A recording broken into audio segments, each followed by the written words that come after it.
দেখতে রুই বা কাতলা মাছের মতন হলেও এটা কিন্তু চিতল মাছ। হ্যাঁ, তবে আজ আমি চিতল মাছের মুইঠা নয়, তোমাদের সাথে শেয়ার করব চিতল মাছের কালিয়া।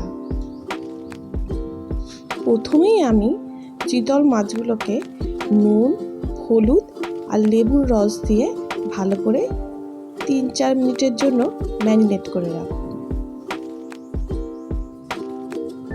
এতে করে মাছের মধ্যে নুন আর লেবুর রসটা ঢুকে যাবে।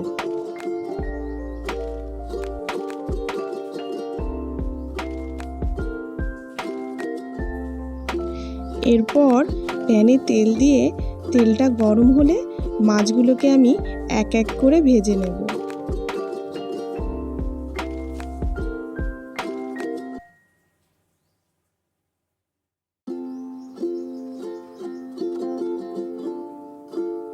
বেশি কড়া করে ভাজার দরকার নেই।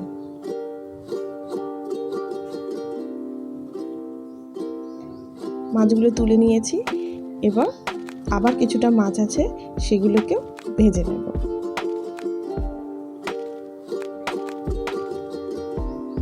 মাছ ভাজা প্রায় কমপ্লিট। এরপর প্যানে যে তেলটা রয়েছে সেই তেলে আমি ফোড়ন হিসেবে দিয়ে দেব তেজপাতা আর জিরে।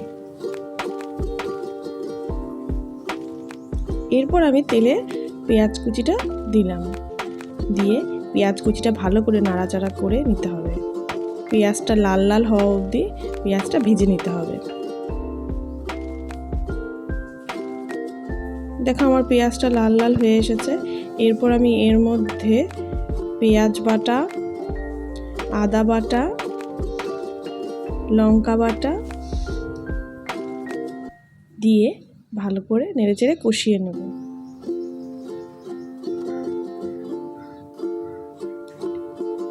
এরপর এর মধ্যে একটা গোটা টমেটো কুচি অ্যাড করলাম।